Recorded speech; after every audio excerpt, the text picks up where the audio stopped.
महालक्ष्मी पूजन, दीपावली का अवसर आ रहा है, धनतेरस, रूप चौदस, दीपावली, पड़वा मतलब गोवर्धन पूजन और 5वां दिन भाई दूज यम द्वितीया।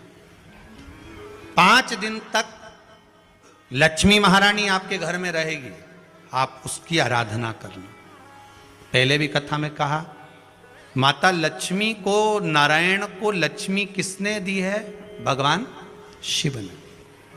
लक्ष्मी जी तो भगवान शंकर के पास आ रही थी क्योंकि माता ख्याति इनको दे रही थी, पर माता ख्याति से शंकर भगवान ने कहा कि भगवान विष्णु को लक्ष्मी जी दीजिए।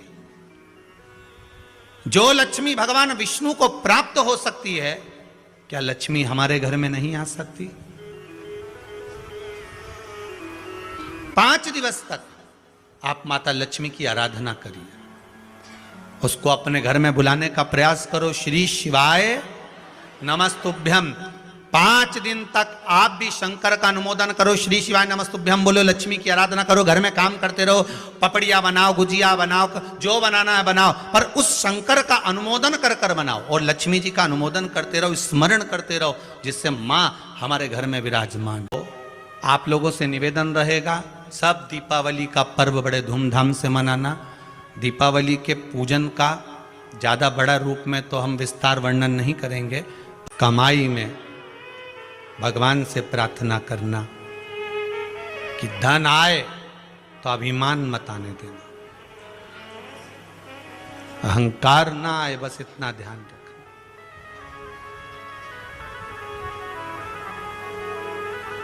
लाल चंदन का जो जल होता है, ये व्यक्ति के जीवन में जो धन कहीं रुक गया, अटक गया, नहीं दे रहा, बेलपत्री के वृक्ष के नीचे, जड़ के नीचे सींचन करने से वो प्राप्त होता है। अथर्ववेद में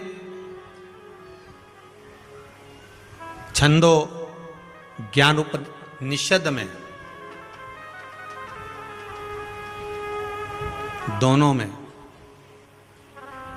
अथर्ववेद में भी वर्णन है और महाराज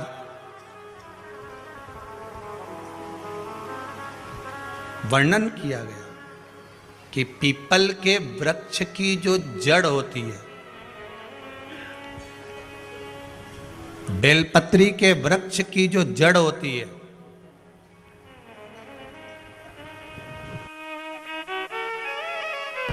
और आंवले के वृक्ष की जो जड़ होती है, इसके नीचे स्वर्ग का निवास होता है। किसका निवास है? स्वर्ग का निवास।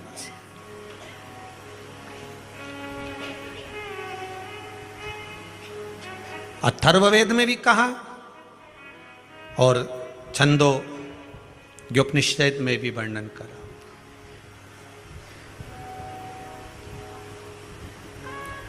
एक पीपल, एक बेलपत्र, एक आंवला, इनके जो जड़ है, वो जड़ के नीचे स्वर्ग का निवास। ये जहां लगे,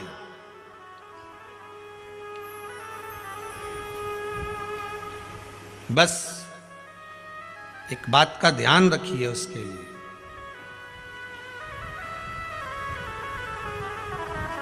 कि जहां पर ये वृक्ष होता है और उस वृक्ष के नीचे बैठकर हम जब किस जल का सींचन कर रहे हैं, जैसे अभी आपको कहा था कि जल में अगर लाल चंदन मिला हो और आप बेलपत्री के जड़ में सींचन कर रहे हैं तो लक्ष्मी की आवक बढ़ेगी। कहीं पैसा अपना अटक गया, नहीं आ रहा, आएगा।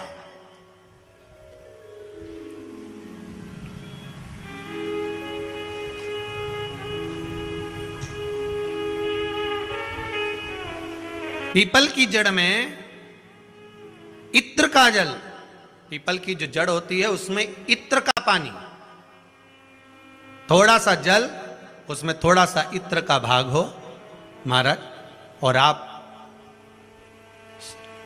भगवान पीपल देव, पिपलेश्वर महादेव का स्मरण कर कर पीपल की जड़ में अगर जल चढ़ा रहे हैं, और मान लो शरीर में कोई कष्ट हो गया है, शरीर में कोई रोग हो गया है, कोई मालूम पड़े ये हाथ 4 दिन से दुख रहा है, या 4 दिन से ये नस दब गई है, या ये कमर दब रही है, तो आप 2-4 दिन कर देखो।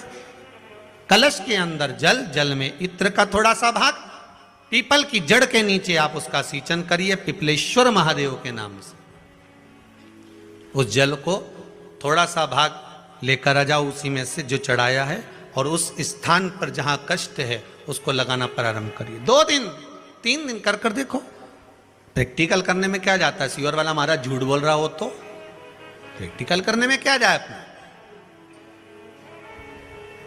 करते रहो। जिन जिन ने प्रैक्टिकल करे उनका रिजल्ट यहां सामने है, जिन जिन ने करे। और अभी और पत्र देगा पढ़ने के लिए, अभी कहीं का भजन आएगा जब देख लेंगे।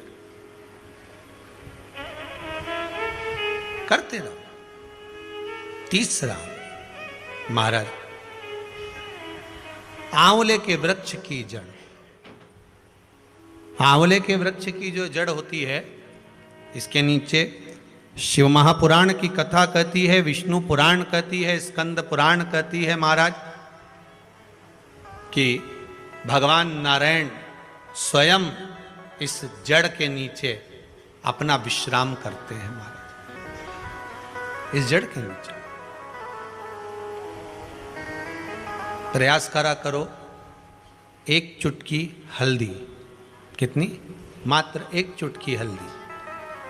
आंवले के वृक्ष के नीचे भगवान हरि हर महादेव, कौन से महादेव हैं?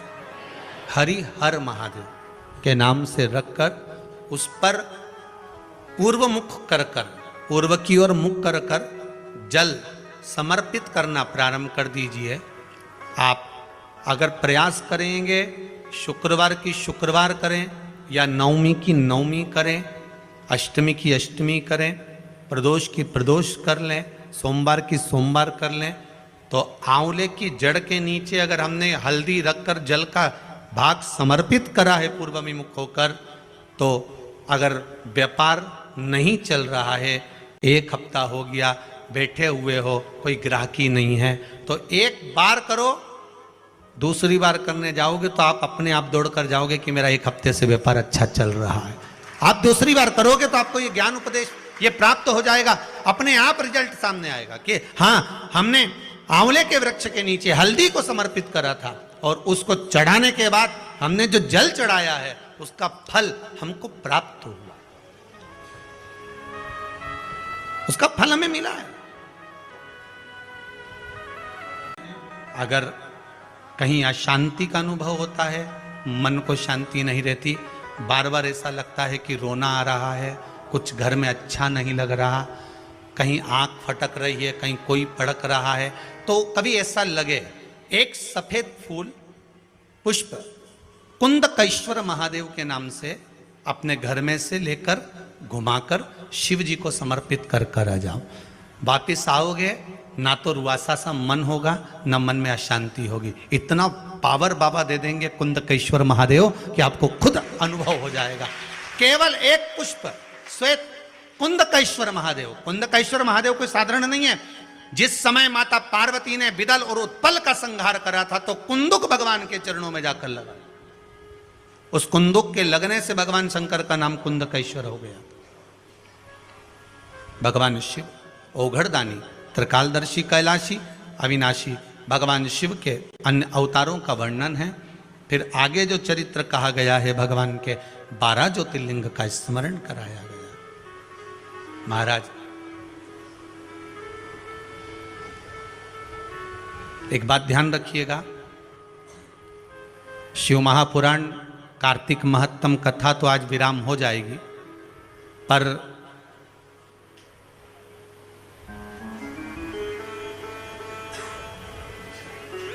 महालक्ष्मी पूजन, दीपावली का अवसर आ रहा है, धनतेरस, रूप चौदस, दीपावली, पड़वा मतलब गोवर्धन पूजन, और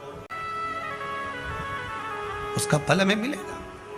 कोई भी क्रम करे, हम फिर कहेंगे, फिर निवेदन करेंगे, कुआं खोदो, एक जगह खोदो, पानी निकलेगा।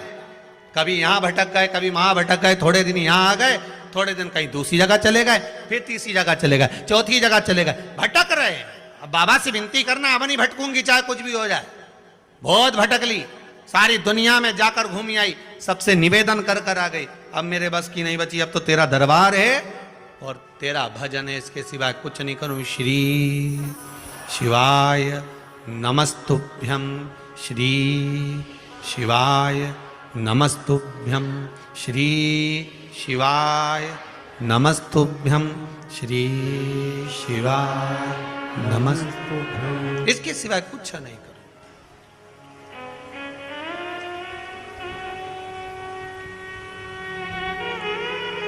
हमारा भजन मूल हो जाए। एक विदल और उत्पल दो असुर हुए। पार्वती मैया ने जो भजन करा था, स्मरण करा था, शिव मिले थे, उनकी भक्ति दृढ़ी थी। विदल और उत्पल ने एक बार माता पार्वती जी को देखकर बड़े आनंद के साथ उनकी ओर लोभित हो गए, उनकी ओर आसक्त हो गए।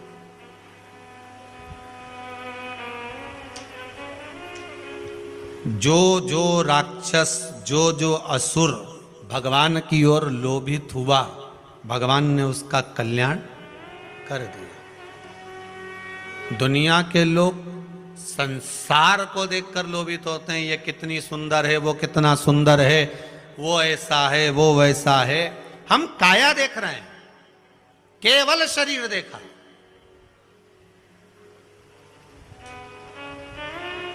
आधे से ज्यादा रिश्ते तो ये काया के चक्कर में गड़बड़ हो गए। लड़का अच्छा है साहब, लड़की बहुत बढ़िया है, दिखने में तो कई जोरदार। अब पहले का समय, आज का समय, पहले के जमाने में सूरत नहीं देखते थे, चरण देखते थे। आज के जमाने में चरण नहीं देखते, सूरत देखते। फिर वही वाली बात आ गई, किस कलर के कपड़े पहनूं कि भगवान मुझे मिल जाए। शिव महापुराण की कथा कहती है, कपड़ा बदलने से परमात्मा नहीं मिलता, कलेजा बदलने से भगवान तुम्हारे सामने आकर खड़ा हो जाता है। कलेजा बदलना, कपड़ा बदलते बदलते तो जिंदगी निकल जाएगी, भगवान नहीं मिलेगा।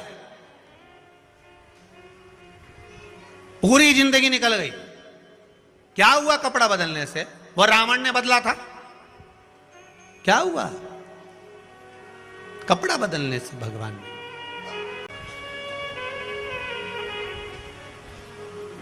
भोले जी को नाम बड़ा प्यारो लागे। आप जिस स्थान पर, जिस जगह पर, जिस भूमि पर, जिस क्षेत्र में जहां निवास करो, भगवान की अविरल भक्ति में डूबे रहो। महाराज उन कथा कहते हैं और आप कथा कहते हो। कई महाराज कथा के और इतना आराम से ऐसा ऐसा बोले, उन्हें भगत लोग उनकी आंख में से आंसू झड़ता फिरे, सब रोए बेचारा उन बैठ बैठ के। और तुम्हारी कथा में बापड़ा एक नहीं रोए दिन भर, बट हे करे।